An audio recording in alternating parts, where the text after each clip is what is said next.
nhớ trong sạch đời của yếu là ua ý dạ cái nó nhân là hay tiền món thì con nó nữa ấy giờ tiền này lên thì chỉ tàu ua nó là họ là cũng đó của bé sạch đời họ xí cậy ua mù nữa muốn chọn cái họ trồng đi nó thọ này trồng này chỉ cho trồng nhẹ nhẹ nó này trồng mua đi và yếu là on đi đi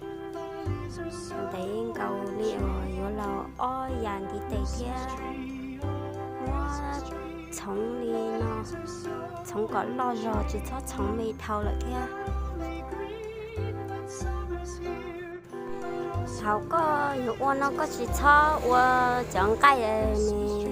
giàu thầu là chỉ chọn cái này trọ thầu lại nữa lên tới yếu chỉ cá có yếu chỉ có yếu chọn cái in ra giàu in ra trò lên đấy chẳng cái ở nhân lại thì bà chị là nó cho nó có ô tao mà theo thì cao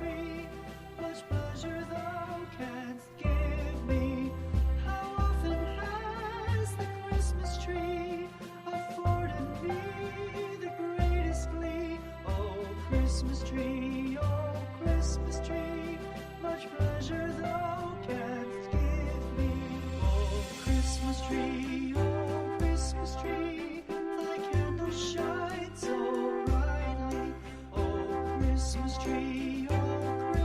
tree, thy candle shines so brightly. From base to summit, gay and bright, there's only splendor for the sight. Oh Christmas tree, thy candle shines so brightly. cho cái cho đồ cho cô cho thế thầu ấy có ô tao sẽ lo chẳng ngay theo lấy mua khó chỉ cá lấy mua cho tay túa chứ lấy túa họ cũng chỉ mua cho tay túa chứ cũng sống lên nó chứ mua cho tay túa mà yêu túa tao mà như rong đua ta chỉ mà cũng chỉ mua chứ của họ làm mua cho sống lên nó chứ đau rồi lại số yếu chỉ ta chứ u in ra chứ chỉ khó chứ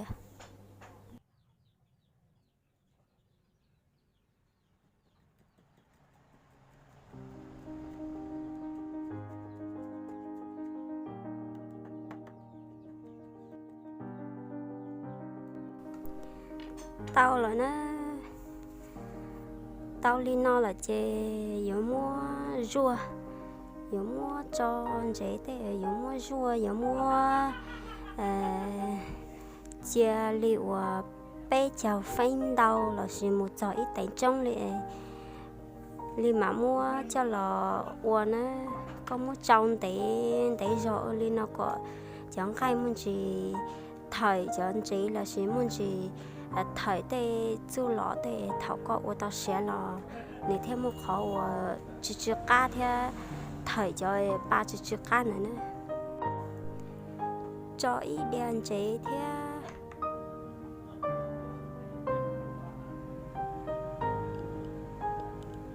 ý đèn mi chén thế có chỉ cho có bố mi chén có tao in ra chứ ý đèn than chế thế nè có cho than chế lên nó thế thảo có ô tao sẽ lo chẳng cái thế là chỉ một khó ý nữa nói thế là một khó muốn chỉ cá thế một khó đàn tàu ý nữa có mua rùa lên nó tà có lên mà mua chè nữa có rùa lên tà có mua trâu mua lên bây chẳng tàu phanh là chỉ cho hiện đấy là hiện trong thế ta chỉ mà của họ mạo của thế thì mua trâu mua liệu bây chẳng tàu phanh tê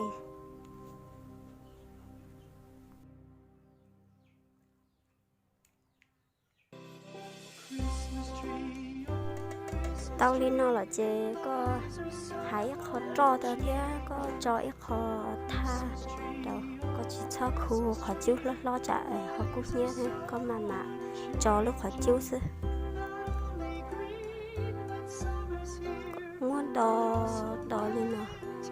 giờ mua cho tha dạo đa thì dạo đó tao là chọn cái hai dạ đa trong cao thế ta chỉ mà họ chỉ mua dạ tha nữa chứ của họ dạ đa xí nữa và tao lo chọn cái yo chỉ chua đa chỉ chua trong câu ta chỉ mua chơi lạc ô lên đấy mà mua đo đi nó có chỉ cho cú nha có cho thải ở giặt ta cho theo lên mà chọn cái nè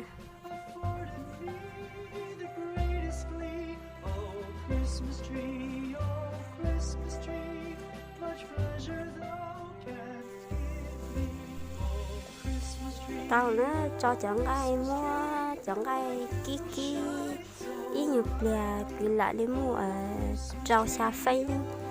thì có chọn cái muốn gì sẽ thử cho có theo lên mặt cho đây nữa There's only splendor for the sight. Oh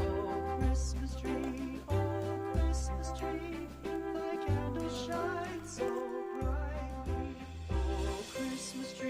Oh Christmas tree, how richly God has decked thee. Oh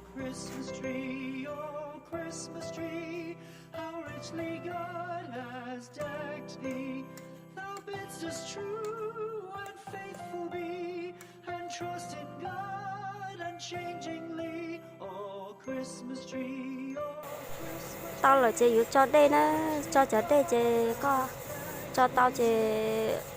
có hao tí quỷ lại đi mua đi y tính trong nữa cho đây chỉ cho chọn đào thau theo cho gì chọn cái thế này chọn đào thau nhiều chữ cá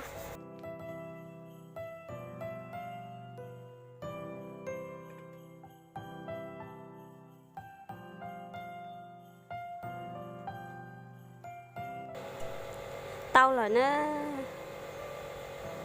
tao lại chọn cái